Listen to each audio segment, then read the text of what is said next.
Kali Linux is a Debian-derived Linux distribution designed for digital forensics and penetration testing. It is maintained and funded by Offensive Security. First, you need to go to Kali Linux main website. Then click the Download button. Click on Virtual Machines. If you have VMware, you can download VMware file. I already downloaded everything I need. This tutorial shows you how to install Kali Linux on VirtualBox. Now you need to double-click on over file you just downloaded.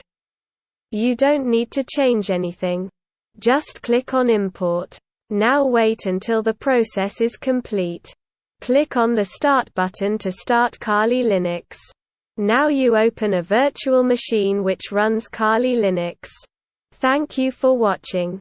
Don't forget to hit like and subscribe.